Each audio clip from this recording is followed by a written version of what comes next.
भुनक्तु सह वीर्यं करवावहै तेजस्विनावधीतमस्तु मा विद्विषावहै। ॐ शान्ति शान्ति शान्तिः।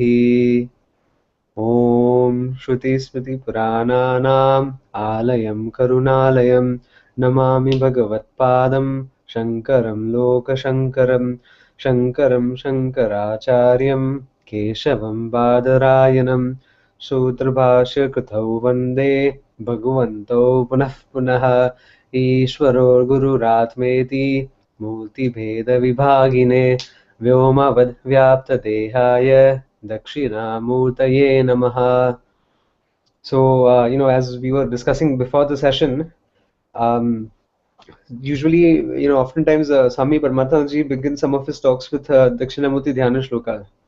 So, just to give a little background about this, anytime you start a new session, you want to maybe introduce a new sort of prayer just to get people familiarized with it.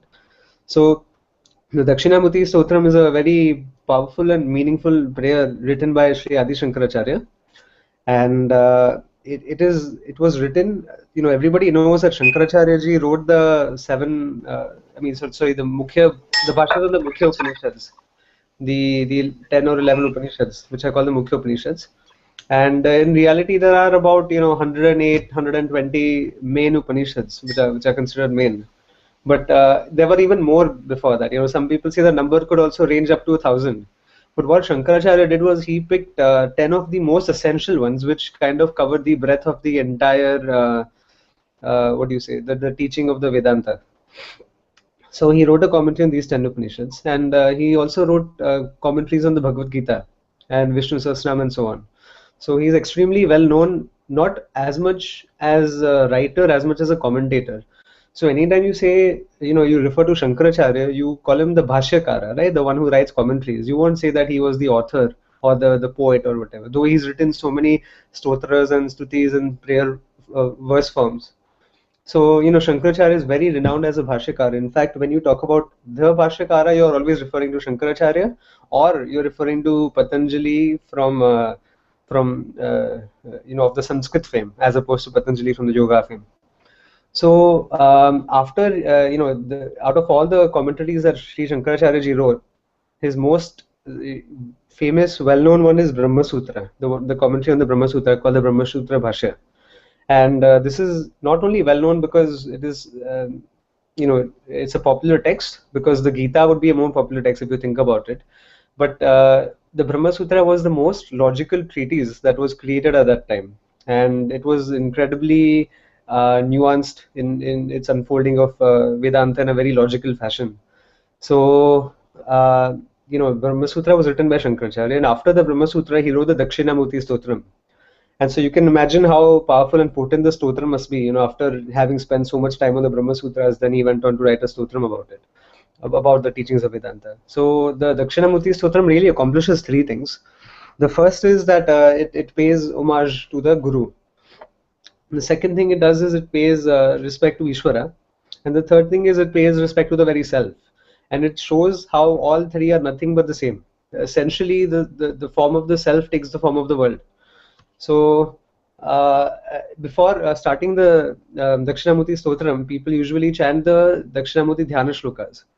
And if my memory serves me well, I think the Dhyana Shlokas were composed by his student Sureshwaracharya ji. So let's just, since we've already entered into the thick of the topic of Tattva Bodha, let's start with the Dakshinamurti Dhyana Shloka, and then we'll continue with the Śarīra Traya. Om Mauna Vyakhya Prakatita Para Brahma Tattvam Yuvanam Vashishtante Vasadrishigane Ravratam Brahma Nishtaihi Acharyendram Karakalita Chinmudramananda Rupam Swatmaramam Mudita Vadanam Dakshinamurti Mide Vatapitapi Samipe Bhumi Bhage Vishannam Sakala Muni Jananam Jnanadatar Marat Tribhuvana Gurumisham Dakshinamurti Devam Jananamanana Dukkha Cheda Daksham Namami Chitram Vatataror Mule Vruddha Shishya Gurur Yuvaha Gurustumonam vyakyanam Shishyastu chinna samshaya Nidaye sarva vidyanam Vishaje bhavaroginam Gurave sarva lokanam Dakshinamurtaye namaha Om Namah Pranavarthaya Shuddha Jnanaikamurtaye Nirmalaya Prashantaya Dakshinamurtaye namaha.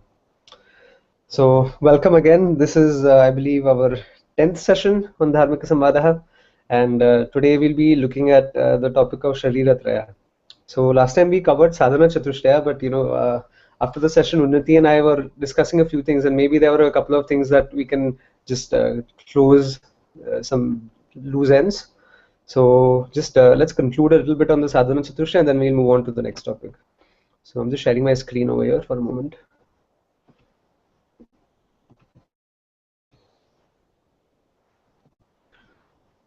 Okay. So, last time we saw, like, for whoever wasn't there, if you can, catch up the class, we discussed the Sadhana Chatushtaya, which are the fourfold qualifications that prepare a student to assimilate the knowledge of the, Upanishads well. So, in absence of the Sadhana Chatushtaya, all knowledge would become very technical, it would become very academic. A lot of people, if you've seen Indologists and if you've seen these Western academicians, then they study our Shastras purely for academic interest. They often, even in worst cases, they do it in order to learn about our Shastras, just so that they can denigrate it, so that they can kind of know the tactics that are used in our Shastras and digest it into their own way of thinking, into their philosophy, and at the same time, they will also be, insulting towards our own Shastras. So Vedanta is not a pursuit of academic study. It is a pursuit of knowledge of the very self, which is the vision through which you look at life. And in absence of these fourfold qualifications that we saw last time, knowledge will all become academic. It'll appear irrelevant. A lot of people even consider Vedanta a waste of time. They might question you that why are you attending these classes, or why are you listening to the lectures of Swamiji and so on. And it's just that they don't have the preparation, the adhikaratvam, to go forward with this pursuit. So it is very essential that as we also study Vedanta, we also work on qualifying ourselves, because none of us over here is that well qualified, because if we were, then we would be jnanis, because a person with 100% measure of sadhana chatushtaya would be nothing other than a jnani, right? If he has perfect vivekaha, vairagyaha, shatsampati, mumukshitvam, and so on. So the goal is to cultivate these sadhana chatushtaya in as much proportion as you can. As much, the higher you are, the better you will be. So even if you have like 10 to 15% of these qualifications, it's good enough. You're a qualified student. You will definitely benefit from self-inquiry. The other thing is that the more you get immersed into the teaching of Vedanta, the more your sadhana chatushtaya will improve. And the more your sadhana chatushtaya improves, the more meaningful the teaching will be. And so it's kind of like a positive feedback loop. One feeds the other and vice versa. So definitely, like, it's very essential to work on improving the sadhana chatushtaya also, along with our study of Vedanta. The other thing is that, we were talking last time and I referred back to Swamiji's notes.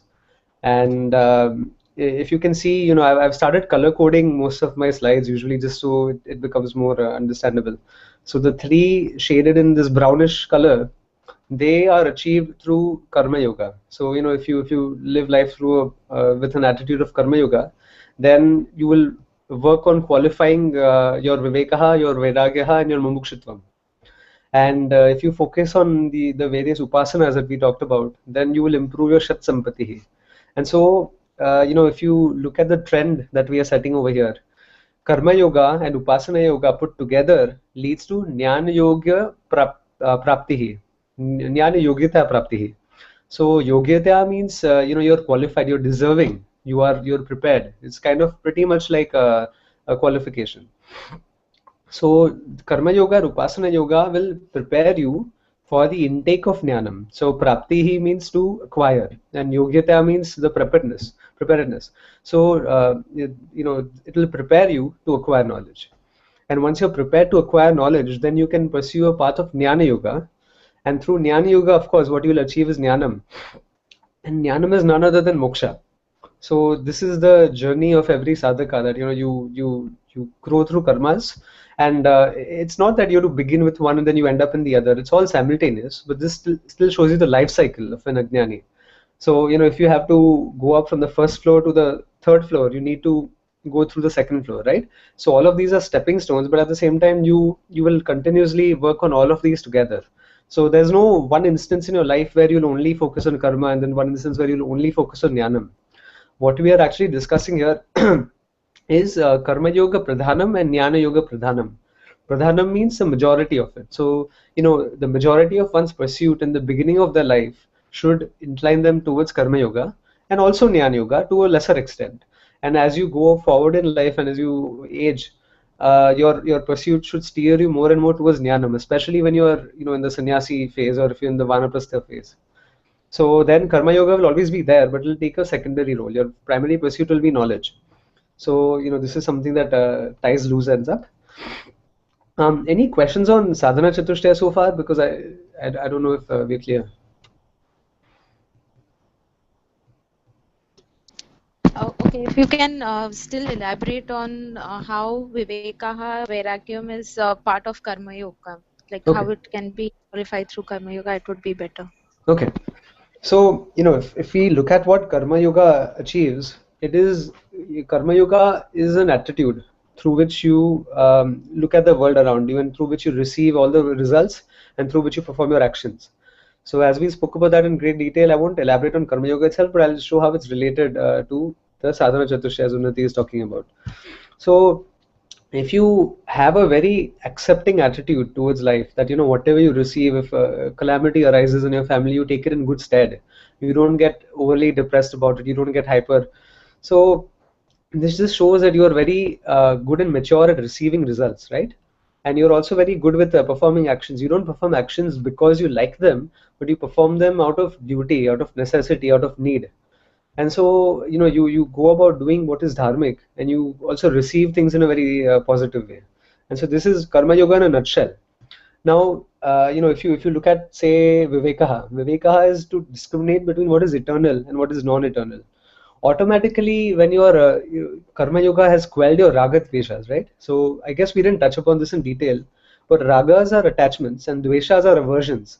There are only two things that we really care about in life. I either want this to be close to me, or I want this to be away from me, right? There are some pleasant things, situations, objects, whatever, which you want close to you, and there are some unpleasant things which you would want away from you. And so our ragas will determine what we are attached towards, and our dveshas will determine what we are averse, or what we are spiteful against, or what we don't like in our life. So karma yoga will help us neutralize the ragas and dveshas. Once the ragas and dveshas are neutralized, the mind becomes very clear, right? You're able to see things more clearly. You're able to ask more meaningful questions. So karma yoga is not yet approached the phase of jnana yoga. At the same time, it prepares you, and it begins. These questions begin to bubble, and you begin to look at world in a more objective way, because there's only one thing which leads to subjectivity, and that is our personal projections, our projections of attachments and aversions, ragas and dveshas. That is all that the samsari drowns in. So once you have viveka, nitya vastu viveka, that is definitely born from a quelling of your ragas and dveshas, where things are more neutralized and you're able to look at the world in an objective way. And we saw that nitya is things, the stuff which is eternal, which is the very self, and anitya is that which is non-eternal, which is everything else around you.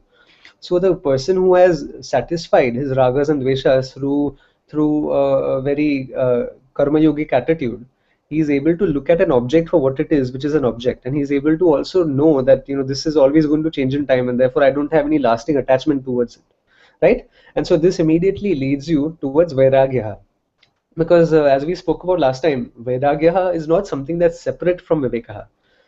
Vairagya is born from viveka. So there's a big difference between being dispassionate and being indifferent.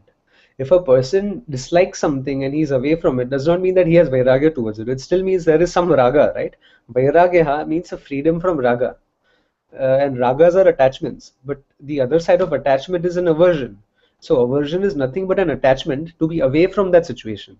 Whereas, the raga, as we typically consider it, is an attachment to be close to that situation or person or object or whatever.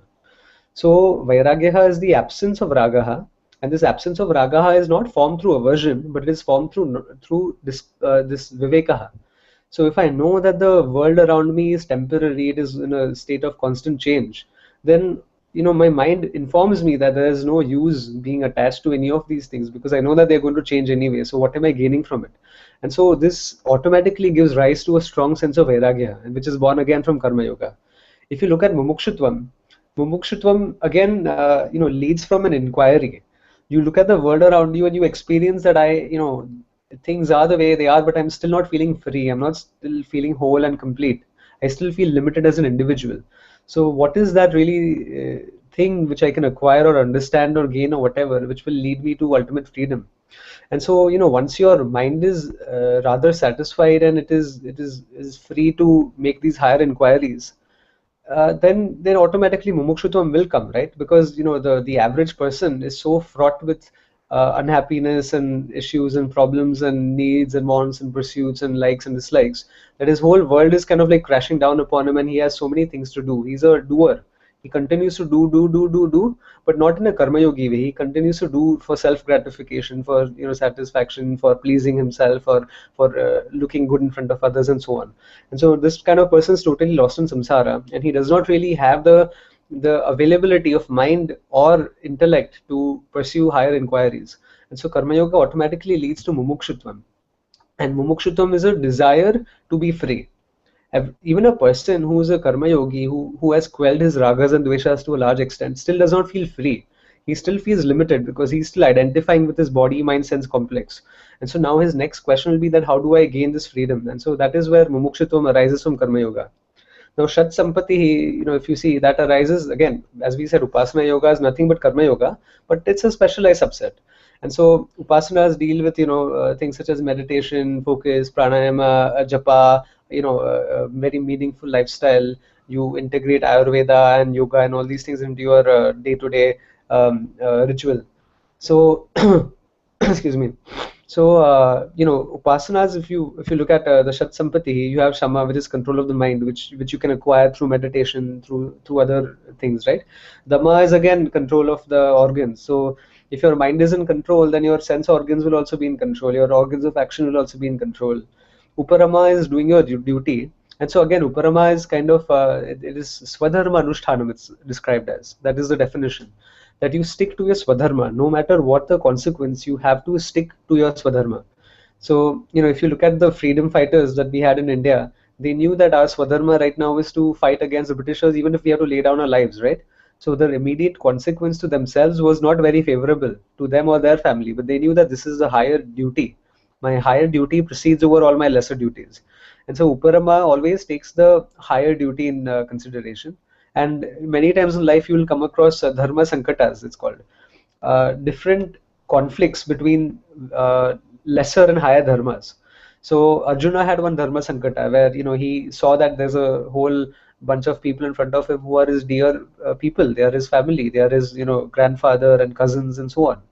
And so one dharma of his was to protect his family, to love his family, to grow old and die with his family, and to take care of them throughout. And the other dharma that he was conflicted with was that I have the dharma to protect my land, to protect Bharatvarsha from these atrocities, from these invaders, not invaders but conquerors. They had actually stolen the land, right? The land of the Pandavas, which rightly belonged to them. And so it is your dharma to take it back and to give a good governance to the people. And so due to this dharmic conflict, Arjuna was again fraught by raga. He was overly attached to his family, and therefore he put down his bow and he became very depressed and sat down. So then Krishna tells him that Uttishthatu, I think that's what he says, that stand up and fight, because this is your present dharma. You've come so far to the battlefield, you cannot back out now. And so Uparama always considers what you have to do, and this can only come when your mind, your body, mind and senses are integrated together, right? My mind knows what is right, my intellect knows what is right, my body will do what is right. My speech will also be in congruency with my mind, body, everything else. So Arjuna did not have that congruency. In his buddhi, he knew that what he's doing is wrong. But his manaha, there was a conflict. And so the congruency between the buddhi and manaha here leads to a dharma sankata. And that is why, again, that can also be addressed through a combination, I would say, a combination of karma yoga and upasana yoga. Titiksha, again, patience. If you're able to sit in meditation for 15 minutes, yeah, that is a lot of titiksha. So again, it arises from your upasanas. And Shraddha, Samadhan also focus. Right? And Shraddha is your faith in your Ved Guru Shastra. So Shraddha will again, I will say, arise from an attitude of Karma Yoga and Upasana. So these are rough divisions. They don't have to be absolute. So you'll always see that in our Shastras, there's nothing that is considered as an absolute. There will always be some things which leak into the other. There are some permutations and combinations. So Shat Sampati, for the most part, can be accomplished through Upasanas. But yeah, definitely Karma Yoga has a huge say in that as well. So does that cover the... Yes. Okay. Thanks. Cool. So we'll just move on to the next topic, and I think we might even overshoot this session by like 15-20 minutes, because I don't want to leave any gaps, because the more we leave pending, the more you have to cover in the end, and there'll be plot, gaps in people's understanding. So now we are looking at Śarīra Traya, and this topic will get rid of a lot of common misconceptions that we have about a lot of things, really. So just to give a recap, we talked about Tattva Bodha being a lexicon. A lexicon is like a place where you go to find all definitions. And all the important terminologies related to Shastra are found in Tattva Bodha. I will not say all of them, but most of them, most of the essential ones at least. There are a few new words you'll encounter in the Gita. But then again, Tattva Bodha has a short text of only 70 verses, 70, 74, I'm not sure, but it's a short text.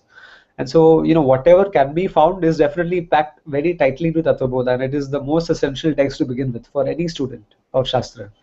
So, the first, after the Sadhana Chatushtaya, the first topic that the author of Tattva Bodha talks about is the three Shariras.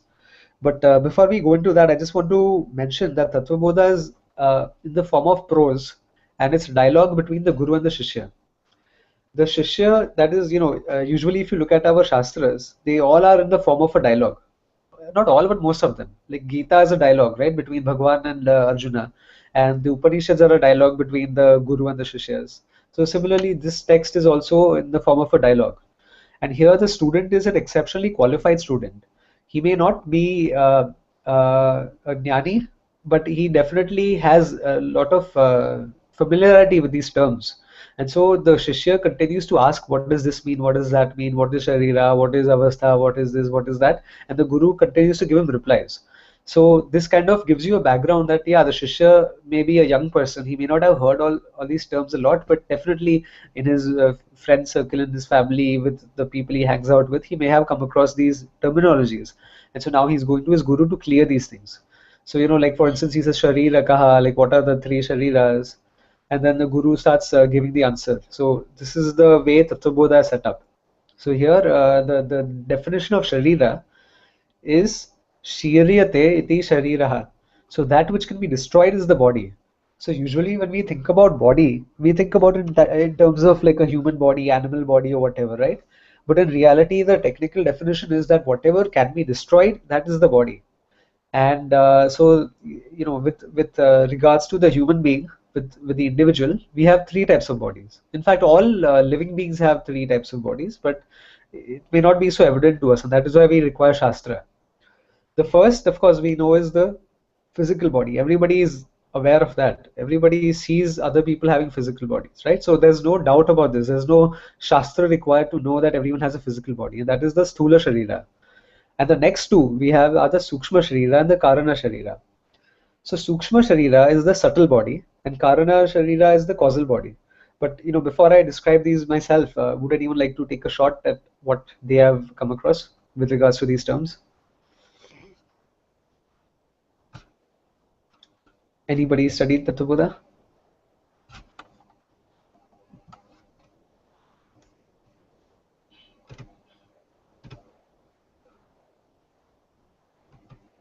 Don't type. If anyone's typing, I'm not going to read it because this other screen is open. So you can unmute yourselves.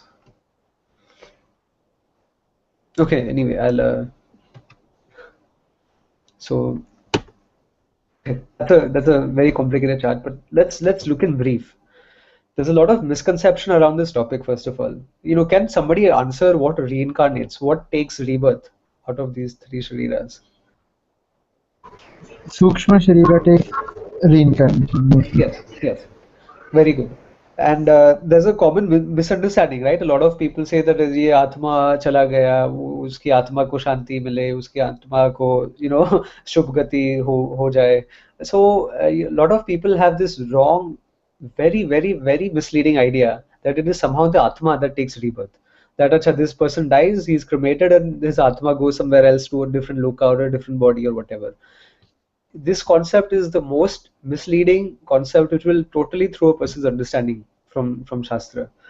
As we know, Atma is avikara, it is complete, it is whole, it is all pervading, whatever there is Atma. So if a person even has this basic understanding of Atma without even going into the details, I fail to understand how a person can say that the Atma takes rebirth, right? But it is understandable in the sense that there are a lot of schools of thought which have been created after Shankaracharya, who have postulated that the Atma is a finite being and it is kind of restricted to each individual, and there are like multiple Atmas. So I think it's an important point to make that in Vedanta, in the Upanishads, in Brahma Sutras, whatever Shastra you look at, even the Bhagavad Gita, the Atma is never described as many. The Atma is only one. There is only one Atma which is all pervading. There's only one Atma which lends life to all of existence. There are multiple Sukshma Shariras. There are as many Sukshma Shariras as you see living beings. Every living being has one Sukshma Sharira. Every living being consists of one Sukshma Sharira. Every living being consists of one Sthula Sharira, and every living being consists of one Karana Sharira. So, maybe this chart will help more. No, probably not. Let me go, it will be distracting. So let me actually talk about it first, then we look at the chart. So the Sthula Sharira is the gross physical body. Consider that kind of like the outer shell. And Sukshma Sharira is that which inhabits it. Sukshma Sharira inhabits the physical body. When the physical body dies, the Sukshma Sharira travels into another physical body based on its karmas. So if you have done a lot of papam, then you may end up in a lower gati, or you may end up in naraka or something of the other. You may be a plant, you may be an animal, who knows.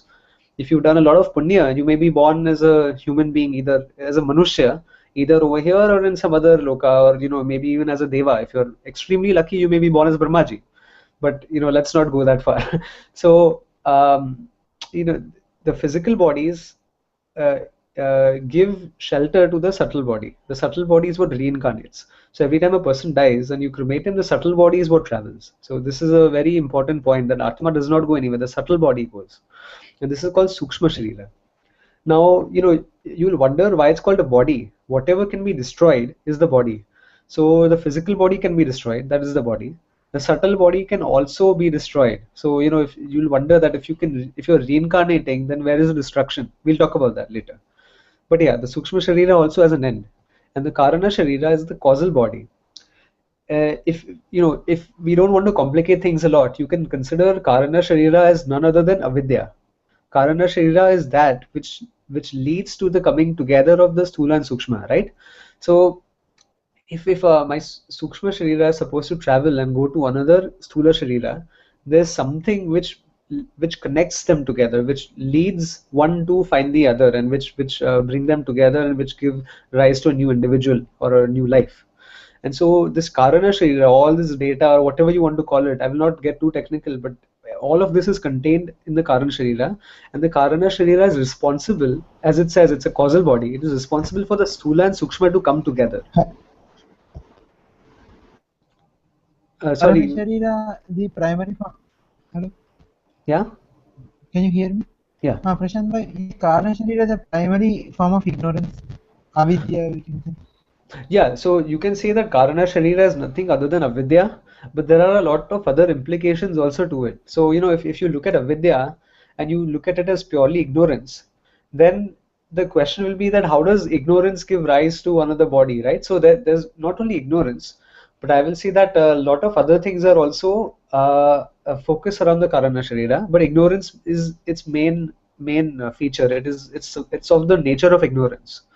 So another thing is that, if you look at your prarabdha karma, and we'll come to this in the last talk, I guess, but even the prarabdha karma kind of continues to unfold from the Karana Sharira. But let's not even get into the karma right now. For at least for this particular talk, before we build up new concepts, let's just consider that Karana Sharira has two essential features. The first is that it is responsible for the Sthula Sharira and Sukshma Sharira to come together. And second is that it is of the essence of avidya, as Dilip Bhai says. So we'll just look at the chart now and describe these in detail. So now you can see we have the Sharira Traya. Traya means three. So these are the three Shariras. The Sthula Sharira is just your physical capsule. It's like the body. Nothing much to really talk about that. The Sukshma Sharira, yeah, there's a lot to talk about that. And then we have the Karana Sharira. So these are the three Shariras you have. Now, Sukshma Sharira, I want to differentiate the Pancha Karmendriyas from the Sthula Sharira. So if you look at the Sukshma Sharira, we have again, it's divided into four categories. You have Pancha Karmendriyas, which are the five organs of action. You have the Pancha Pranas, which are the five vital breaths. So you can say these are the physiological functions. You have the Pancha Jnanendriyas, which are the five sense organs. And you have the Antakarana. So there's no translation for Antakarana. I will not call it mind or whatever because it's very misleading, but yeah, Antakarana.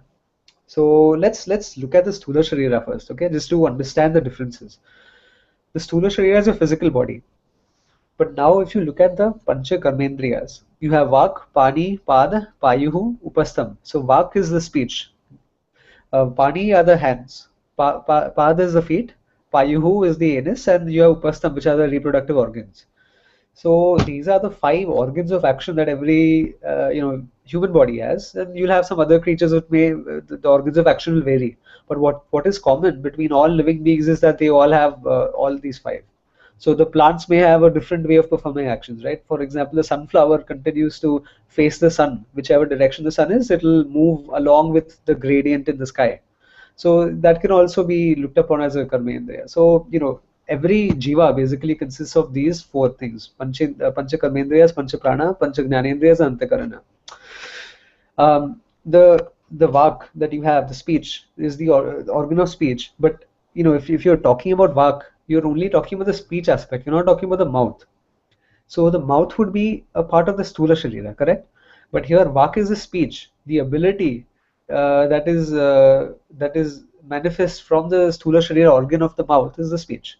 Similarly, here when we talk about hands, we are not actually talking about the physical hands, but we are talking about the properties behind it, the kind of like the stuff that allows it to perform actions. So there is energy that seeps through your entire body. There's some prana, there's some functioning that takes place which allows your hands to grasp. It allows you to manipulate your fingers in a certain direction or whatever. It allows you to handle things. So the ability, the thing that gives rise to these organs of action, that is the Sukshma Sharira, whereas the hands themselves are part of the Sthula Sharira. So the distinction here is that one is called the Golakam. The Golakam are the physical associated organs which are associated with these actions, and the other is the action itself, which is it's Sukshma. The Golakam is kind of like the gross organ, and the Sukshma is kind of like the subtle thing behind it that drives it. So that and then you have the Payuhu and you have the Upastham. So these are the five Panch Karmendriyas. The Sthula Sharira, and maybe you want to make a note over here. The Sthula Sharira is your anatomy. It is your physical anatomy. The Pancha Pranas are your physiology. All the physiological functions that take place within your body consist of prana. So the first is prana, which is respiration. Apana is evacuation. So the first we all know that we have these five systems in our body, right? You have the respiratory system. Everybody studied these in school. So it's a great deep surprise that we actually had these in Upanishads thousands and thousands of years ago, which we are actually even studying in school today. So first is the respiratory system, which is the pranaha. Then you have the evacuatory system, which is like excretionary system, right? It's responsible for excretion. And so that is the apanaha. You have the vyanaha, which is the circulatory system. This is responsible for the circulation of your blood. Not just blood, but it's also blood, it's bile, it's enzymes, hormones. Whatever circulates around the body and nourishes the rest of the body, that is the vyanaha. Then you have samanaha, which is digestion, and so that's a digestive system. And then you have udanaha, which is something new which we didn't really study in school, but this is the reversal system. So would anyone like to just throw a random guess at what udanaha is?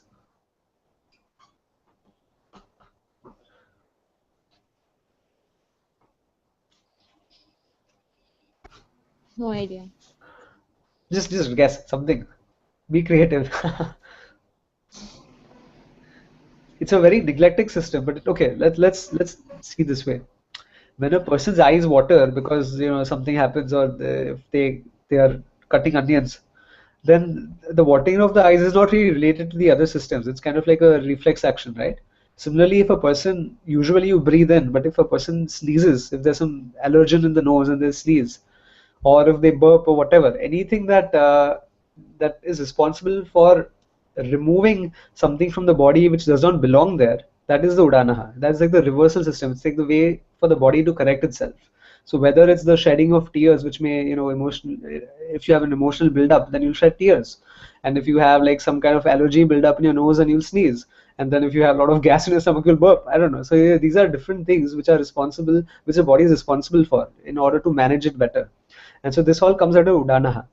Also, in the end, when a person dies, and this is a fact that when a person dies, all their blood capillaries start collapsing, and they start leaking blood from their body. So this is again part of the udanaha. And even the prana, the jiva, when the subtle body leaves the stula sharira, when the person dies, when he's clinically dead, then the process where the sukshma sharira leaves the stula sharira is also a process of udanaha. So this is kind of the reversal system. It's the way for the body to correct itself, and it's way to kind of reverse some of the mechanisms that may be disturbing it. So, is everyone clear on the pancha karmendriyas and pancha pranas? Okay, can we say that in udanaha, like when we are in the process of dying, when the time comes for dying, we can say that the entire digestive system weak, the respiratory system goes down. So is this also part of udanaha? Yes, it's a part where the system shuts down. See, if a person eats some food which is not compatible, what happens? Yeah, it will You'll vomit. go weak. You'll vomit. Yeah, right? you'll vomit. So the Yeah. vomiting also is not a part of the other respiration, whatever, but this is where you're reversing the process. You're reversing the process of eating food and you're vomiting. Right. Okay? So again, this is also part of udana. So when a person vomits, when anything that is done as a corrective measure is also udana. And also, as you say, that when in the end of your life, when everything starts shutting down, your organs start shutting down, right? Your heart shuts down, your lungs shut down, your intestines stop moving. All of this is again udana. The udana is where when the prana starts leaving the stula sharira, then the process of udana starts getting faster. So, the first thing that will shut down, if two things shut down, then you're dead pretty much clinically, right? Your heart and your brain. Chalo, you can survive for a while without your kidneys for a few hours maybe, but then your blood will be overly poisoned. Similarly, you can survive for a couple of hours, maybe a few days, I don't know, without your liver.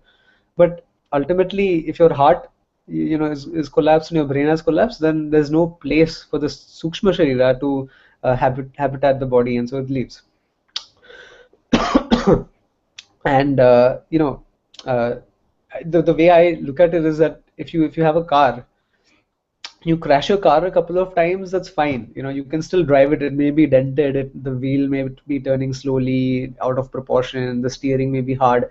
This is like the old body that's getting weaker and it's getting more and more obsolete. But if your car just hits a concrete wall at full speed, and then there's no way you can drive it, right? So what do you have to do? You have to get out. Same way, the sukshma sharira remains in the stula sharira for as long as possible, for as long as it is habitable.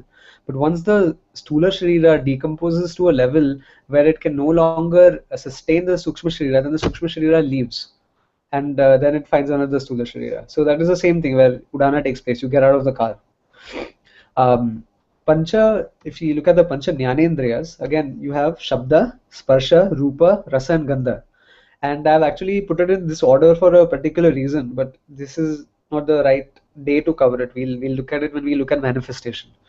But this is usually the order that people should remember the pancha jnanendriyas in: shabda, sparsha, rupa, rasa, and gandha. Shabda is the hearing, the sense of hearing. Sparsha is a sense of touch. Rupa is a sense of vision, the sight. Rasa is a sense of taste, and gandha is a sense of smell. So again, to differentiate and classify, the stula counterparts of these, for shabda would be the ears. For sparsha, it would be the skin. For rupaha, it would be the eyes. For rasaha, it would be the tongue. And for gandha, it would be the nose, the olfactory system. Not just the nose, but there are other things also. But yeah.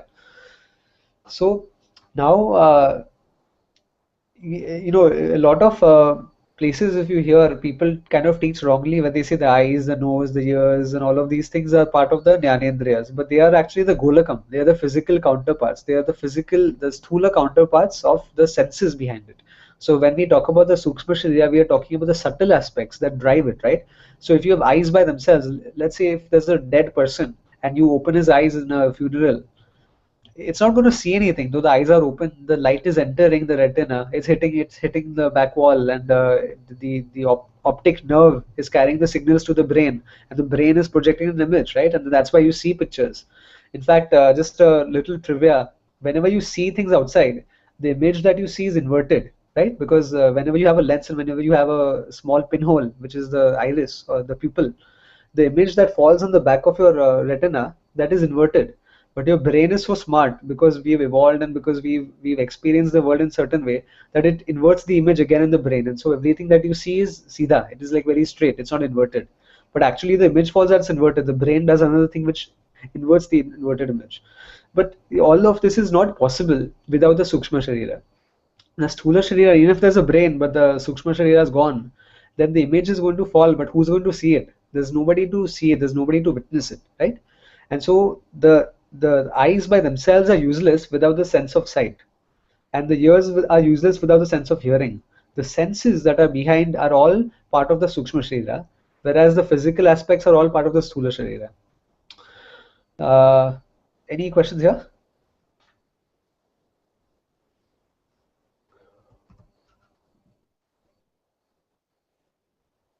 If this is clear, then we'll look at the Antakarana. So the Antakarana is what you would roughly call the mind, but I don't really like that expression. I just prefer if people stick to Antakarana, because we saw that there's a lot of a chance of being misled if you use the wrong terms.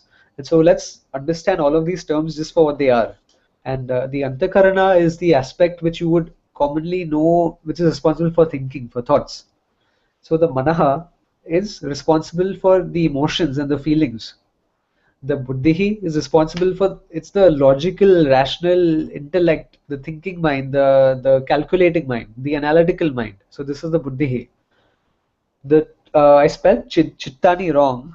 It's actually Chittani, but okay, I'll correct it later. It's Chittani. There's no chin.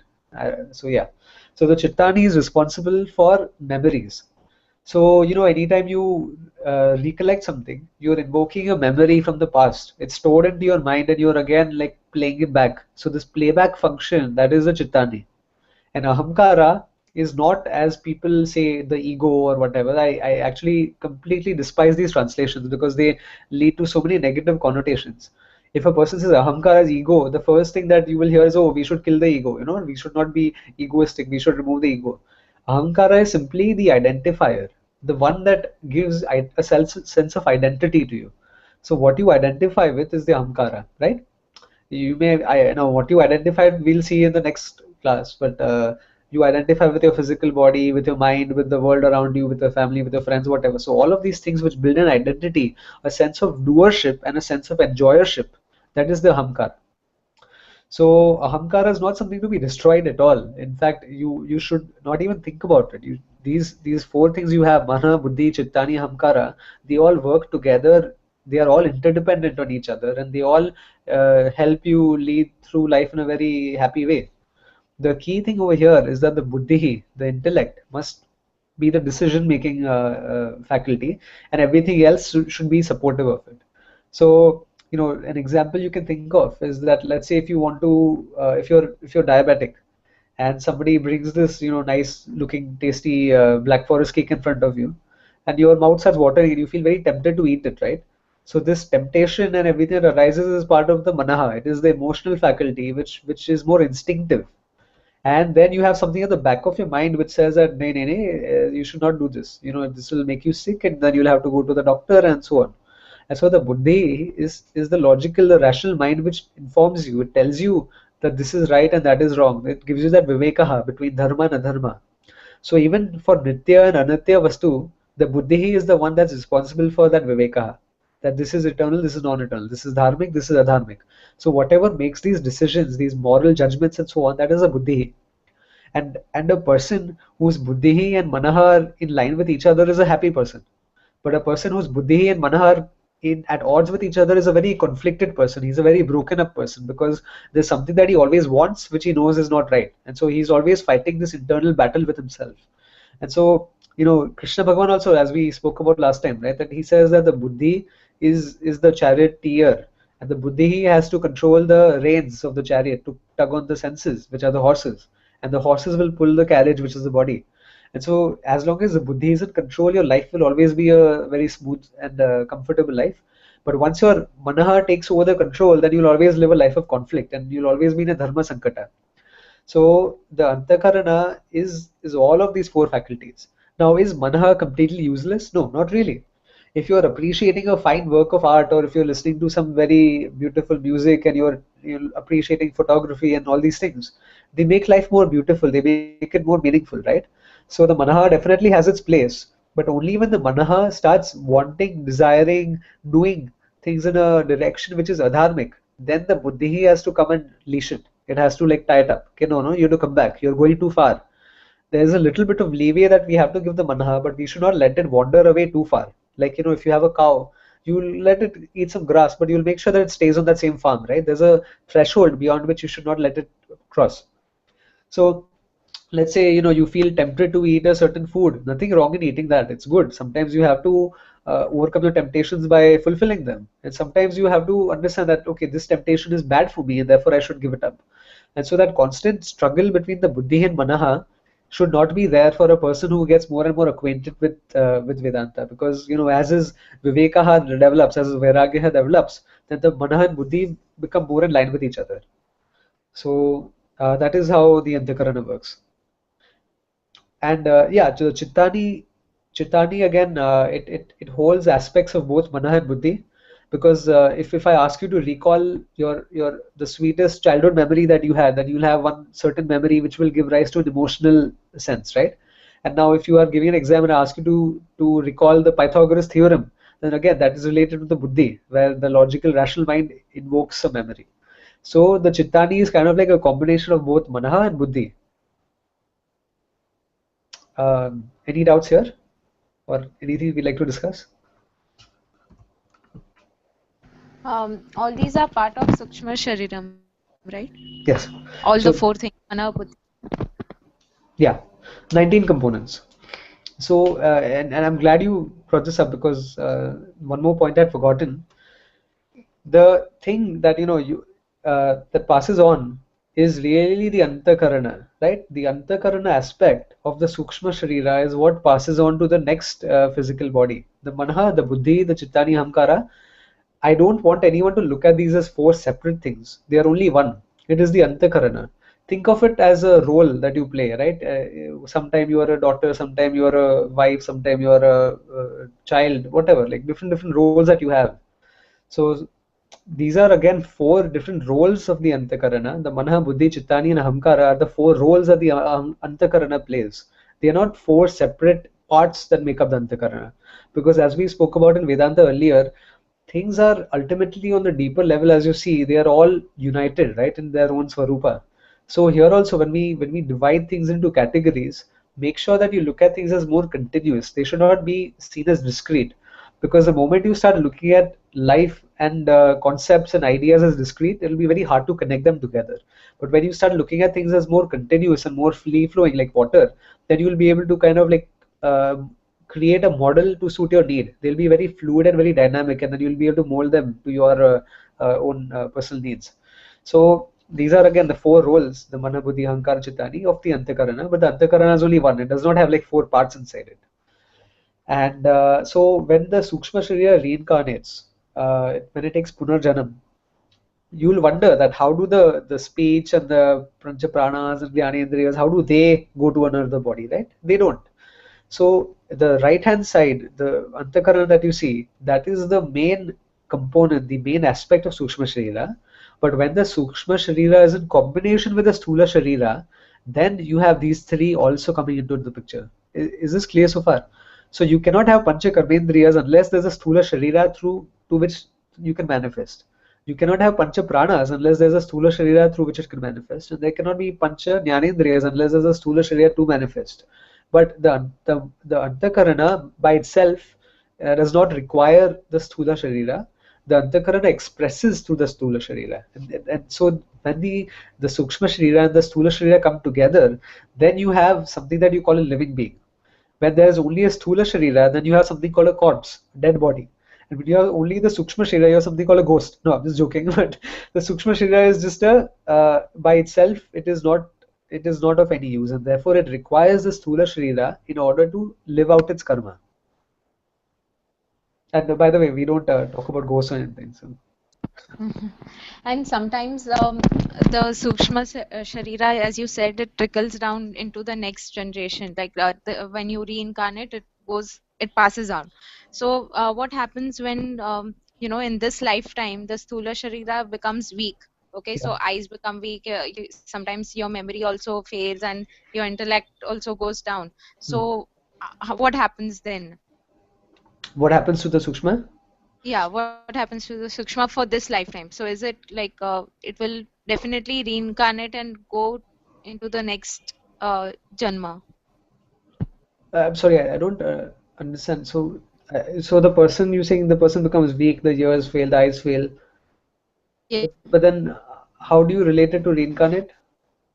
Yeah. How is it Hariom, related? I think I need to correct. I think Unnati Didi is talking with how Sukshma Sharira, when get tired, how it is going to incarnate. Am I correct? Now I'm even more confused. No, I mean to say that when taking next janma or it continues, right, sir? Like Yeah. Sukshma Sharira, these Panchakarmendriyas and Panchaprana, all these things continue. Don't they get tired or don't they get? Oh, How no, do no, they no. represent? I see what you're saying. Okay. No. Thank you. So, that's good. Now it makes sense. No, actually, the Pancha Karmendriyas and the Pancha Pranas and Pancha Jnanendriyas, they are not actual attributes of the Sukshma Sharira by itself. It is kind of like when the Sukshma Sharira and the Sthula Sharira come together, then they manifest these different things, right? So speech that is there, the speech doesn't get weak. What can become weak would be your larynx and your pharynx and your vocal cords and your tongue, or all these things can become weak, which are again physical. So suppose in this lifetime, and I see what you're asking, in this lifetime, if your eyes are very weak, right, and your sense of vision is very weak, it doesn't mean that the vision is weak. It means your eyes are weak. But if your eyes are weak, then you will not be able to see correctly. And so the lack of vision is to be attributed to the sthula sharira, not to the sukshma sharira. Because if the sukshma sharira is reborn in another individual, like an eagle, it'll have perfect eyesight. It'll have like 20/20 vision. So the weaknesses that are there in the physical body and the weaknesses that appear to be superimposed upon the sukshma sharira actually all belong to the sthula sharira only. So in the next janma, the sukshma sharira will not like have weak eyesight because in the last janma it had weak eyesight. You see what I'm saying? Now it's possible that you may perform certain karmas that will give rise to a body where your physical body will not support very good eyesight. But then that will again be related to your physical body, not to your sukshma sharira. So the only real intrinsic component of sukshma sharira would be the antakarana, whereas these three, they are kind of always born out of a combination with the sthula sharira. I'll give you an example. Okay, let's take an example. Examples always help. Imagine that you have a cassette player, a tape recorder, right? The cassette is perfect quality. You have these TDK Sony cassettes you used to get many years ago. So 90-minute cassette. It's working very smooth. It has chromium. It is plated with chrome magnetic field. It has high fidelity. It's very cool. Very well, most advanced technology. And you put it into a player, and the player is also very good. It's very advanced. It's of the same make, and it's a very high built Bose system or something. So now that you play it, it sounds perfect. But suppose you start bashing the cassette player, then the tape will start screeching. It'll start giving out weird sounds. It'll slow down, right? So here it is not the tape that is spoiled. It is the cassette player that has become spoiled because you broke the cassette player. But now if I remove the tape and I put it into a better cassette player again, then it'll sound normal. So that is the exact same thing. That the sthula sharira, if that breaks down, if it gets incapacitated or the organs start getting weak, it is only reflective of the sthula sharira itself. but there's no impact upon the Sukshma Sharira. The only thing is that the Sukshma Sharira cannot express itself completely through the Stula Sharira because the Stula Sharira is limited. So if you give the Sukshma Sharira a very healthy Stula Sharira, then it will be its full potential. Okay, got it. That was your question, right? Yeah, that was my question, and Okay. that's what I was confused. People remember things from the past or something. Sometimes, when a person is born as a prodigy right from the childhood, it's because of his previous janma. Yeah. So it's related to the Sukshma Sharira. So I get it. Absolutely. So all the memories and everything, no, it's all contained within the Sukshma Sharira, and it never gets lost. People will ask, usually many people ask a question that, oh, if I was born in a previous life, why don't I remember it? My counter question to them is, do you remember how you were when you were like 1 month old? Do you remember any memories how you were when you were like 5 days old? No. After a certain point in childhood only you start actually forming these memories very strongly, and you start associating with them, you start remembering them, right? So the even the process of memory retrieval is associated very finely with the brain. So all the memories are not stored in the brain, but the brain is kind of like the tape recorder which plays back the memories. If your brain is compromised, if your brain is not, if the neurons and the synapses in the brain are not well linked together, if the neuronal connections are not there, then the memory will not express. That's what I'm trying to explain to these people, because they always question that, acha, if reincarnations there, why don't I have the memories? Because the memories are latent. They're there in the form of the Sukshma Sharira, but they have not formed the synapses in your current life to actually give rise to them.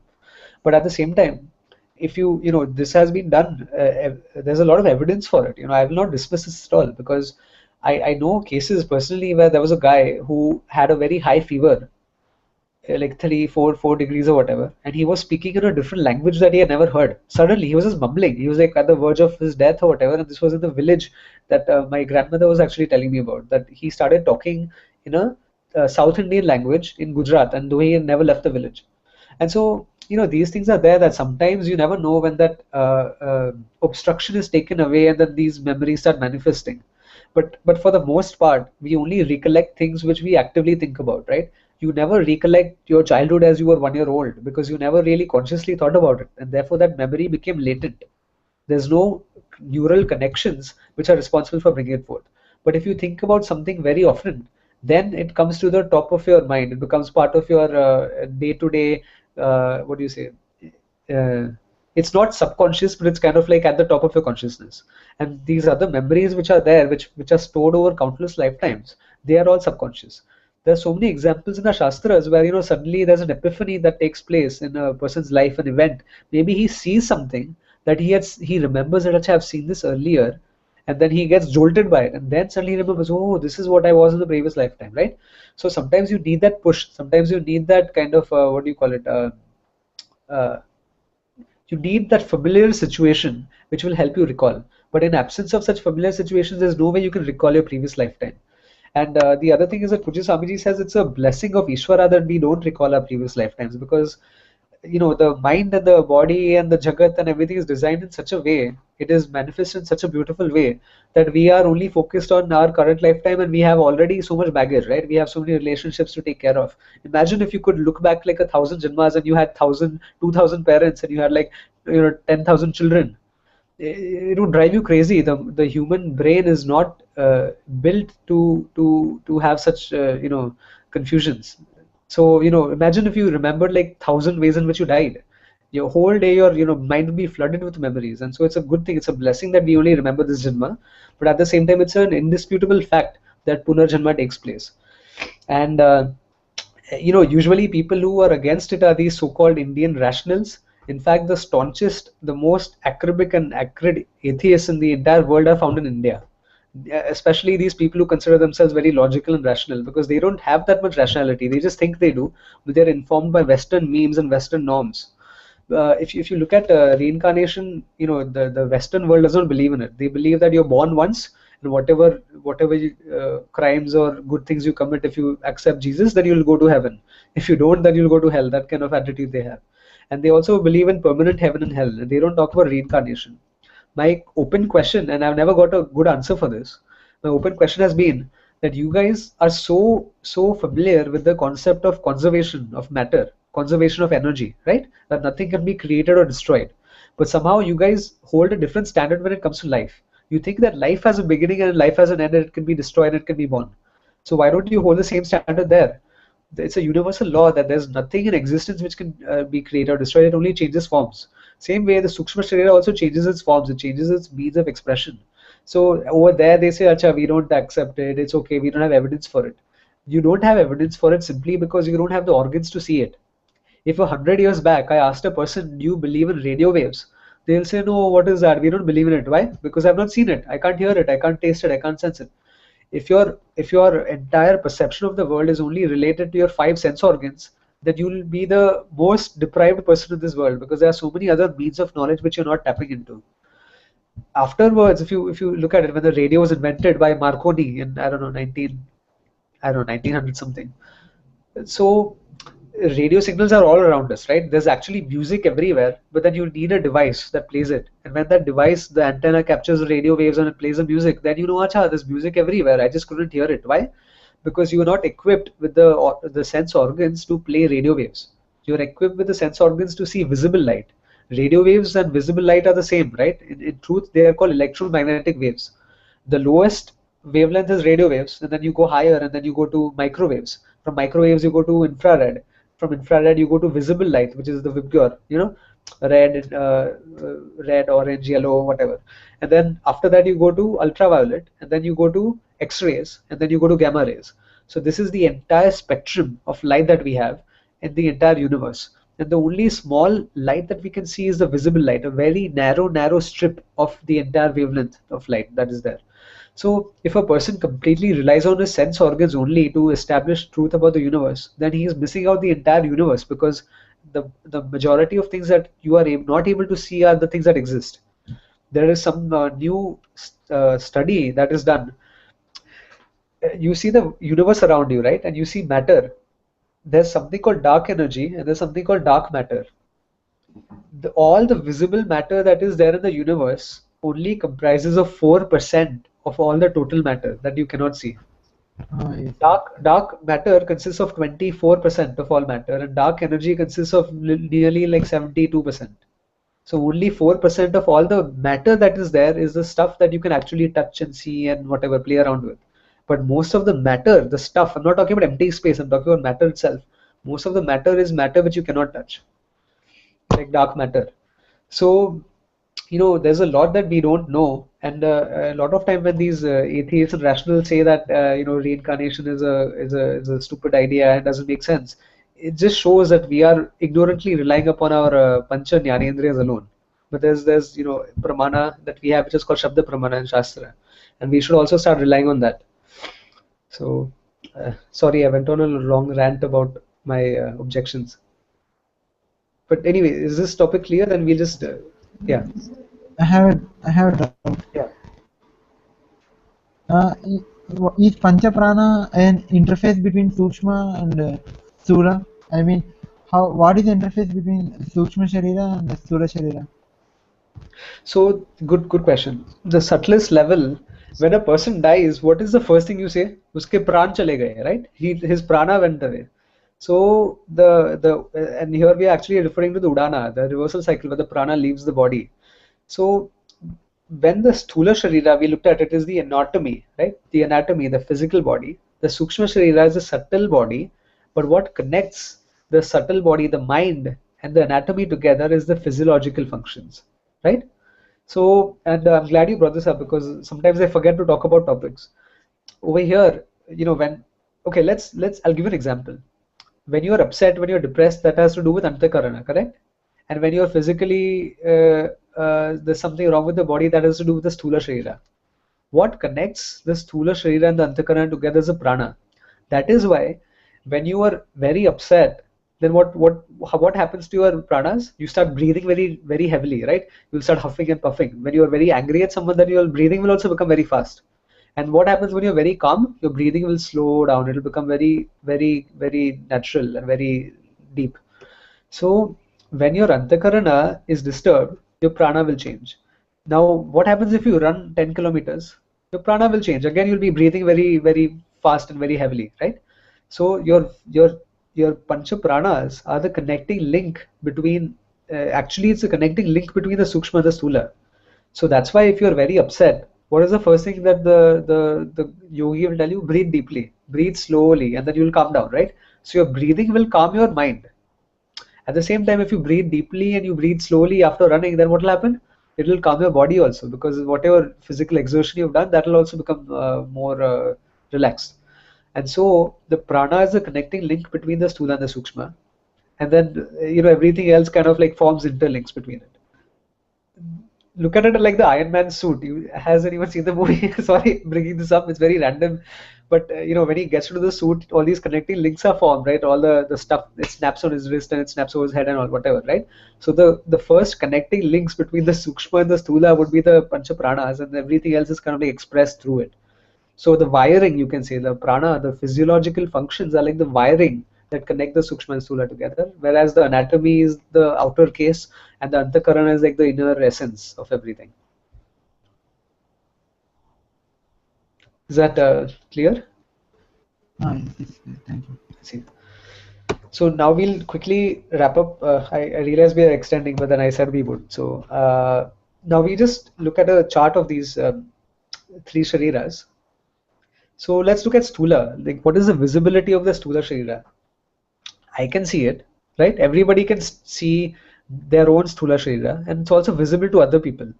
I can see you, I can see all of you people on Hangouts also. If I meet you in real life, I can see you as well, right? I can see all the living beings in the world with my eyes. So that is a stula sharira. It's visible to everyone. The sukshma sharira is only visible to myself. What goes on in my mind is only known to me. You cannot know it. Okay, if you have some special siddhis and stuff, then we can make exceptions. But for the most part, for the average person, you cannot see anybody's mind, right? Only you can know your own mind. So that's the visibility of the sukshma sharira. And then you have the karana sharira. There's no visibility, because actually I realize we didn't touch too much upon the karana sharira, because I don't want to complicate it too much, but karana sharira, just think about it as that which brings the stula and the sukshma together, and that which is of the essence of ignorance. You cannot know it. It is not something that is known to you. It is not something that is seen by you. It is of the nature of anirvachaniya. We'll come to that later. The components of the stula sharira are called the pancha bhautikas. We'll actually have an entire talk covered on the components like pancha bhutas and pancha bhautika. So right now I'm just giving you a chart so that you can keep it in mind, and then we'll see it later. Pancha bhautika are the gross elements, the elements which undergo a process called panchikaranam. Panchikaranam is kind of like a grossification, a mixing of the subtle elements. The sukshma sharira is consisted of the pancha bhutas, which are the subtle elements. Pancha means 5 and bhutas are the elements, the basic fundamentals, the fundamental particles, or whatever you want to call it. The bhautikas are like the combinations of these particles. And what is the component of the karana sharira? You can put avidya, but I would say it's also anirvachaniya. Anirvachaniya means that which cannot be really talked about. How can you talk about something which doesn't really have any real attributes or features, right? You can just say it's anirvachaniya, that which cannot really be talked about. Vachaniya means that which can be talked about. Anirvachaniya means that which cannot be talked about. Longevity. The stula sharira lasts for your lifespan, right? Whatever, how 80, 90, 100 years, whatever age you live. For a human being, that is a lifespan for the stula sharira. For a dog, it might be like 12 to 15 years. For a dragonfly, it might be as short as a day.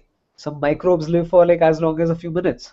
So the longevity really depends upon the species. It depends upon the attributes of the physical body. That is the stula sharira longevity. For the sukshma sharira lasts for the entire jagat.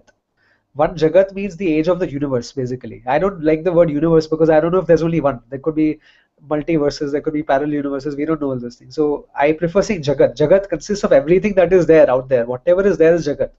Whatever physical, material, energy, whatever is there is jagat. So the age of one jagat, the jagat also has a beginning, right? With the Big Bang, you can say our particular universe had a beginning. There may be a bigger bang also than that which gave rise to multiverse. But whatever there is, the age of the jagat has a beginning and it has an end.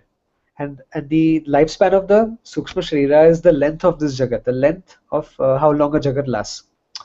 What happens to the sukshma sharira after the jagat dies?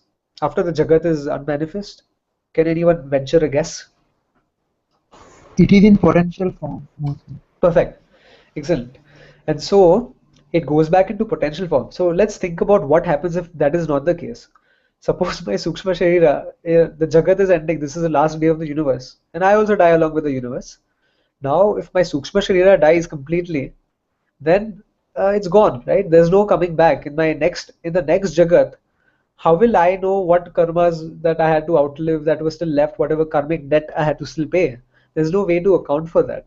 And therefore, what happens to the Sukshma Sharira is that it lasts for a life and then becomes unmanifest. It kind of melts into its potential form, into its causal form. And therefore, the Sukshma Sharira again goes back into the Karana Sharira. That's where it comes in. So when I say the Karana is like the base, the kind of like the base for the Sukshma and Sthula to come together, it is also the base for the Sukshma Sharira to become unmanifest during Pralayam. So when the universe manifests, that is called Shrishti. And when the universe becomes unmanifest, it's called Pralayam. And the Karana Sharira has no beginning. Its longevity is beginningless. So if it's beginningless, it's infinitely old. It's been there forever. Forever is not even a good term here because time itself has a beginning with the Big Bang, right? But not the Big Bang, but with the Shrishti. I won't say Big Bang anymore. I'm just, yeah. Time has a beginning with Shrishti. But Karana Sharira even outlasts time in that sense because Karana Sharira is present in potential form within Pralayam. Pralayam is the entire universe which is unmanifest. Hello? Sorry, I hear something. Is someone saying something? One second. Hello, Gurjan. Oh, okay. I thought you had a question or something. Um, so now what is the function of the Stula Sharira? The Stula Sharira has a function of experiencing Papam and Punyam and extinguishing it as well, right? So you cannot really experience pleasure and pain without a physical body. The Sukshma Sharira, if it continues floating about, what is it going to do? There's nothing it can really interact with unless it actually first manifests and interacts through the Sthula Sharira. And so the function of the Sthula Sharira is to experience and also to extinguish the Papam and the Punyam that it's accumulated over so many lifetimes. The function of the Sukshma Sharira is to give rise to these uh, senses, like the organs of action, the organs of knowledge, pranas and antakarana. So to be able to interact with the rest of the world, the Sthula Sharira requires a Sukshma, and so that is the function of the Sukshma Sharira. And the function of the Karana Sharira is to give rise to the Sthula and Sukshma Shariras. Now, what is the nature of Sthula Sharira? This we should talk about. Does anyone remember this from Tattva Bodha? Nature, what are the Shad Vikaras, the sixfold changes? Birth and I don't know. You remember the technical terms? Balyam, I'm not getting it. Okay. Sorry. So first is you're born, right? Second is you live. Third is that you grow. Fourth is that you remain the same for a while. Fifth is you start deteriorating. And sixth is you finally you die. The body dies. So the Sanskrit words for this are Jayate. Jayate means you're born. Asti means you are, you exist, you live. Vardhate means you grow, right? Every child, this is a life cycle of a human being if you look at it. So you're born, then you remain, and then you grow, and then Vardhate is you grow. Viparinamyate means you change. So you undergo so many changes. You know, when you hit your teenagers, you have hormonal changes, and then you start growing a mustache and whatever. You know, all these things happen. So the changes also take place in human body. You start becoming stronger and then you become weaker and all. So that's viparinamyate. Apakshiyate means you remain same for a while. So there's a particular age when we reach which is considered the prime of human life, and that is when you are at your physical peak, and it remains that way. Your strength remains that way for a few years. It does not change really. So when a person grows, what really happens is that you're reproducing cells faster than the cells are dying. When a person ages and gets older and older, your cells are they're dying faster than they grow. But there's a phase in life when there's kind of like a balance where the reproduction of the cells as well as the decay of cells is more or less equal.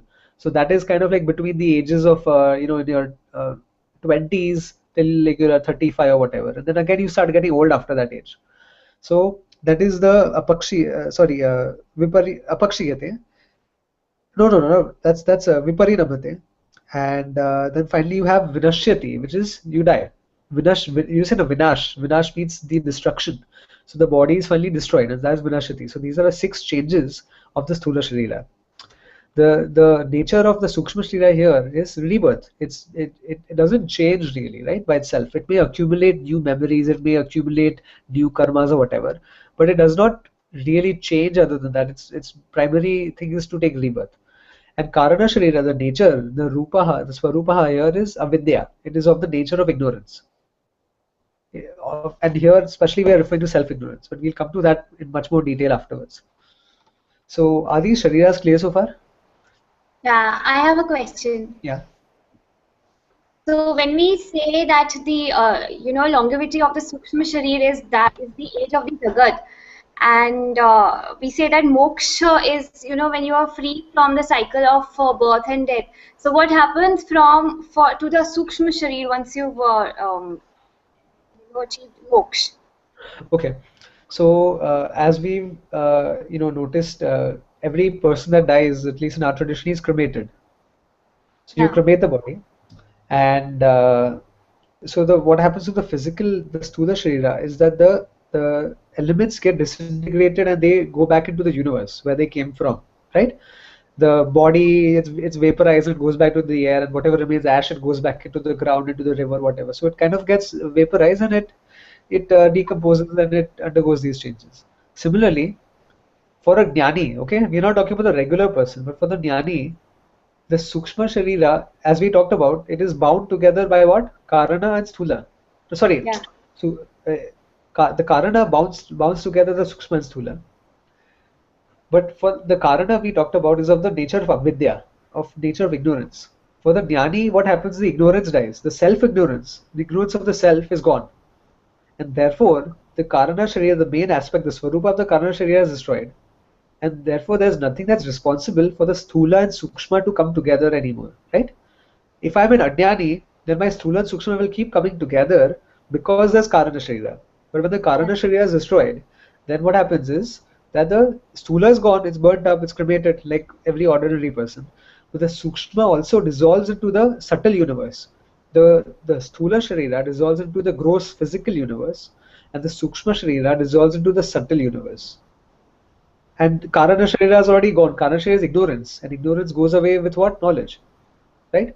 So where does a jnani go? That is an important question. And he doesn't go anywhere. Why? Because he is everywhere. He is everything. Whatever is there is nothing but the jnani. In fact, when we refer to a jnani, when we say, "Acha, this guy's a jnani," and you point at him, you will be like, "Are you a jnani?" The jnani is not going to say that, "Yeah, I'm a jnani." He'll wonder that, "Yeah, who is this jnani? I don't see any jnani. There's only Ishvara. There's only Brahman. And that is I." So whatever remains is nothing but Brahman. All that there is Brahman. The jnani knows this, but we don't know it, and therefore we refer to people as jnanis for our transaction, for our interaction. But the jnani himself refers to himself as only Brahman. He doesn't see himself as an identity, as a personified being. So that is where the ahankara comes in, because our ahankara identifies with the body and the mind and stuff, whereas the jnani's ahankara identifies with Brahman. And so for the jnani, there is no jnani, but for us, there's a jnani. Yeah. In truth, what happens is the sukshma is gone. It dissolves into the universe. The karana is gone when it gets replaced by ignorance.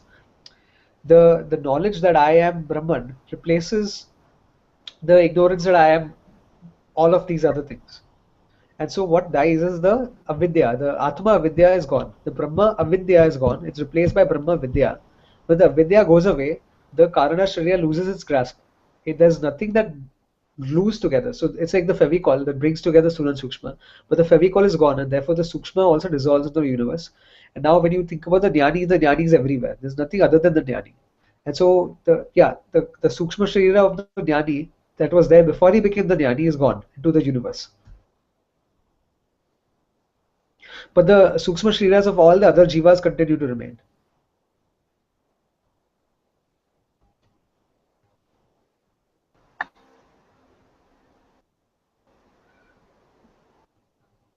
Is that what you were trying to ask? Yeah. Okay. Yeah, that's exactly what I asked. So what happens to the Ajnani? The Ajnani will find another Sthula Sharira. That's all. Yeah. So otherwise, are there any questions on the overall session on the slides, whatever we talked about?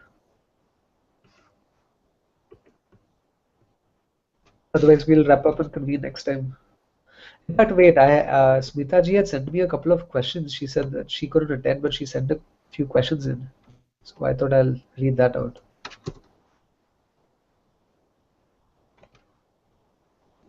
Okay, I'll share the screen just once quickly.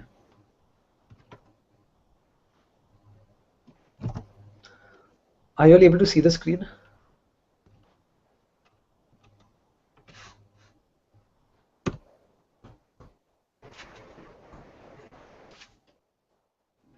Okay, so I could share early mode. Can you read it, or should I make it bigger? No, we can read. We can read. Earlier, my We can read. orientation was that once a person dies, the Atma leaves the body, but Vedanta says Atmas always exists in self-project. I'm now given to understand that there's a subtle body. Yeah, we already talked about this. Remember, like the Atma does not leave the body. This is actually the Sukshma Sharira which reincarnates. Punararpi Jananam, Punararpi Manaram. Which leaves the body when the problem. Having said that, I would like to know first, when the subtle body leaves the gross body, where does it go? Does it go to the lokas? Okay, so good question. The Sukshma Sharira goes wherever its karma takes it. So, the karma is again, like I was alluding to earlier, the prarabdha karma, the sanchita karma is actually stored in the karana form, in causal form, until it fructifies. So when the Sukshma Sharira dies, a new set of karma fructifies that will take it to a certain location. It's kind of like I like to use a little bit of modern scientific analogies just so it's meaningful, right? Your cells in your body, you have stem cells, and stem cells are kind of like responsible for forming whatever cells that are required for any other organ. So there's something very sweet and beautiful when a mother is giving birth to a child, but let's say the mother gets a heart attack during childbirth because of all the extreme pressure and pain. Then what happens is the child starts lending its own cells, its own stem cells, to go and repair the heart of the mother. Somehow the cells of the child, which are still not completely formed, they are kind of in potential form. They don't know exactly what I should become. Should I become the brain? Should I become the limbs? Should I become the heart? Should I become the eyes? Whatever. The cells are more in like potential form where they don't know exactly what they are, right? And so therefore the stem cells go to the mother and they go and fix her organs. It goes on the child. So similarly, over here, what directs the cells to go in a certain direction are these gradients. You have like potential gradients between the sodium and potassium ions, calcium ions, positive, negative gradients. Similarly, the karma also determines where the Sukshma Sharira should go. It determines the direction, it determines the path, and it also brings it together. And so this entire process, the way the Sukshma Sharira flows, is very similar to, you can imagine, visualize it, the way the cells flow in the body, how it knows that I should go here and I should go there. There's a whole mechanism behind it. This mechanism, again, is all responsible due to the Karana Sharira. So that's why we say it's anirvachaniya, because it's essentially the nature of Maya, and we don't know Maya. If we try to know Maya further, we'll go crazy. So at this time, we just say it's anirvachaniya, and it goes wherever its karma is redirected. So if my karma is to be born in a favorable situation, therefore I will be born in a very favorable condition. And if my karmas are very like filled with papam, then I'll be born in a very unfavorable situation. So that's how the Sukshma Sharira decides where to go and where it should stop. Now, for the regular people, well, I guess I don't know about plants, whatever. But let's talk about Manushyas. It goes in the body of a Pitru for a while. So, suppose you've lived a pious life, then you'll go to Pitraloka for a while, and you'll spend some time in Pitraloka, and over there later you'll kind of like it'll be redirected to a certain place. So the Pitraloka is kind of like the stopping zone where everything stops there and it resides there for a while. The time dilution between Pitraloka and over here is very different. So, a few minutes in Pitraloka could be like a few days over here, a few years over here. We don't really know that for sure, but that has been alluded in Shastras also, in some Purana, I believe. So, how does one get another body? It gets another body on dint of its karmas. There's one more thing I wanted to mention.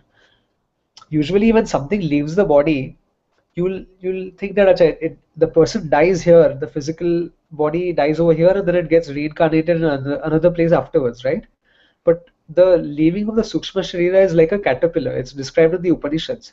And it says that just as a caterpillar grabs hold of the second leaf before it lets go of the first leaf, similarly the Sukshma Sharira actually grabs hold of the second body before letting go of the first one.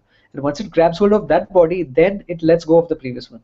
So it's almost like you're born a split moment before you even die in the previous body. So that is how it is. And this could be, in some cases, if you're not going to Pitraloka, if your birth is already like completely planned, then yeah, that is how these births take place, especially for the lower gatis. As I read earlier, the subtle body departs and the microscopic body, and it stays as jalam. Then it goes to the Panchama Yagnas we get. It is rare to. Okay, so this explanation of jalam, and there's a chapter again. I'm not entirely familiar with this Upanishad because I've not read it, but I can tell you bits and pieces from what I understand and what I've heard. Chandogya Upanishad talks about the entire life cycle of a jiva. And there's also another Upanishad called Garbha Upanishad. Garbha means womb, where the baby grows. So the Garbha Upanishad also talks about these things, and the Chandogya also goes into details. So the Jalam is a microscopic body. We talked about how there's no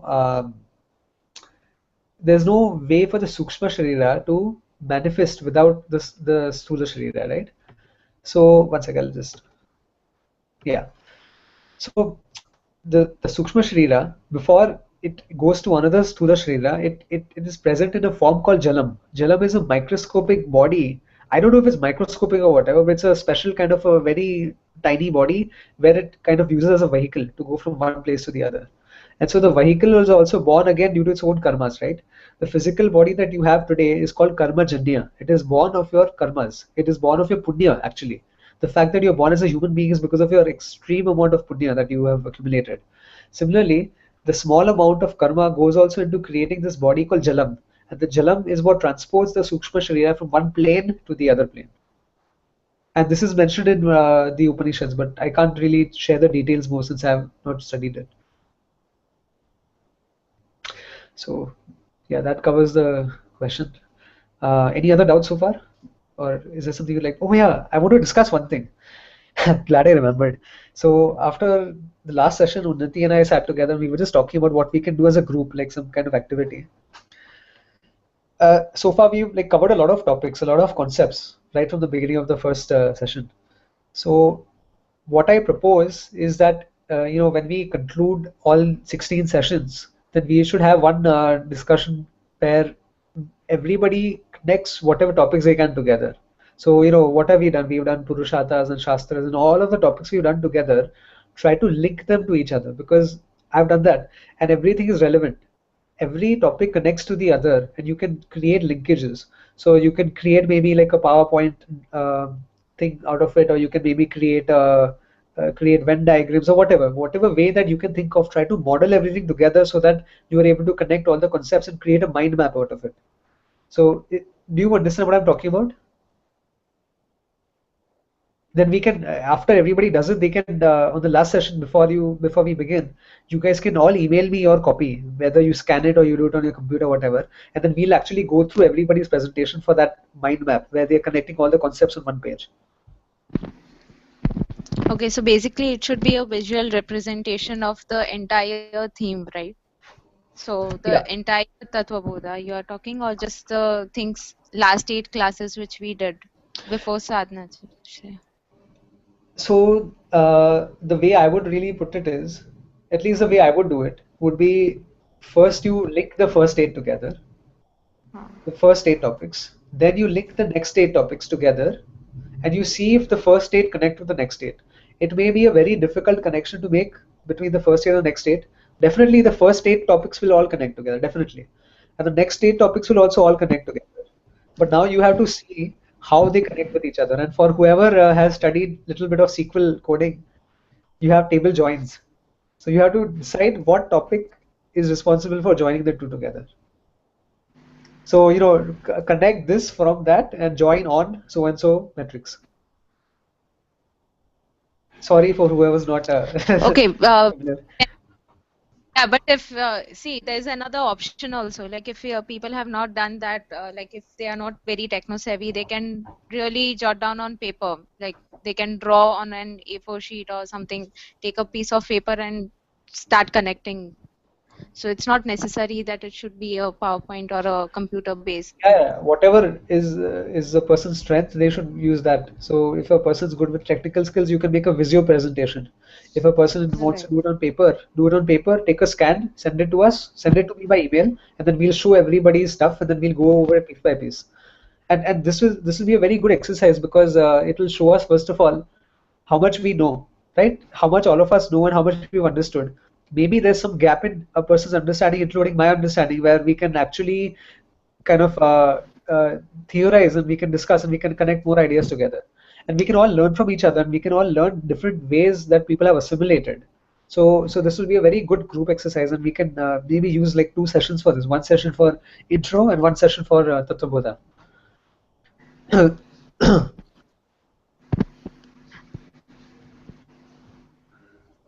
So Yeah, I is guess it's a everybody? good idea because what we can do is maybe just for a start, we can first connect all the 8 topics so that we are sure that we are on the right track. Because since we have done, because connecting at the end everything together might be a Herculean task. So maybe just for a start, we can connect the 8 topics just to see that we are on the right track, and probably then we can add on the rest 8 topics to it. Yeah, that sounds good. I think that's a better idea because if you do 8 first, at least start working on that right now. I think it'll take us another 2 months to not 2 months, maybe 1.5 months to complete all. So spend the next 1.5 months at least a couple of minutes every week or maybe an hour a week just trying to put everything together and create a mind map because this is going to help you a lot. It's going to help you connect all the concepts because one very important thing that I've learned is knowledge is never independent of other concepts. Knowledge is only, information only becomes knowledge when you're able to relate it to everything else. So are you able to relate karma yoga to everything else, every other thing? That shows how deeply you understand a topic because only a topic that's well connected to everything else that you know allows you to create a firm mananam. Mananam is basically resolving all intellectual doubts, but other than that, Mananam is also assimilating, not assimilating, but integrating the topics together to see how they connect as a whole, how A is relevant to B or whatever. So create these connections in your mind, see how you understood it, see how you relate to it. There's no wrong answer or right answer. Yeah, in some cases there may be something that's very obviously wrong, but other than that, there are different ways in which you can assimilate because Vedanta is nothing but a model. And this whole model of Vedanta upholds only one thing, which is Brahma Vidya. So if your understanding of Brahma Vidya is clear, then everything else will help you support it. So see how you can create a supporting model, a flow chart, any way that you want to do it. So as Unnati was saying, you do it on paper, you can do it on A4 sheets, you can do it on PowerPoint, you can do it using Visio, you can use it, you can do a lot of things. So just be creative and show us what you understood, and we'll all chime in together. So everybody here is good for it? Yes, Okay, we have one. Unnati is going to do it. Vijay is going to do it. Yes. What about Amit Bhai and Ashwini Bhai? yes, I'm going to do.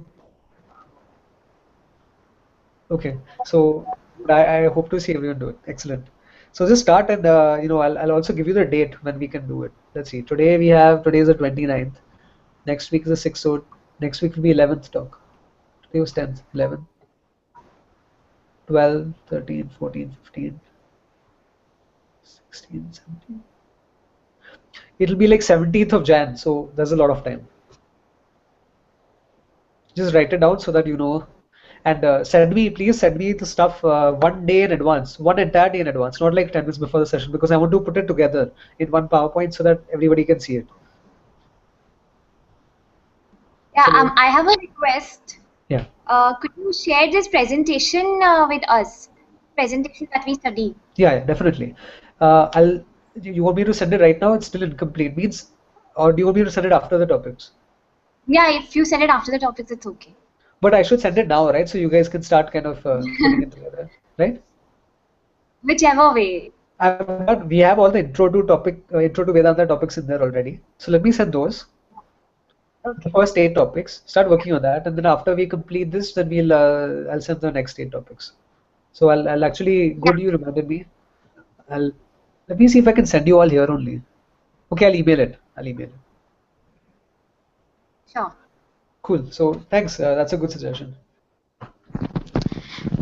Also, can we have the presentation of like the 8 topics somewhere soon, like before 17 Jan? Because like 17 Jan, you want the entire thing, like Yeah. including Tattva Bodha. I'll send it tonight only. Like today only, I'll send the topics. Okay. And just to be clear, I want whatever we've studied so far, everything is connected. Believe me, I've tried it and everything connects.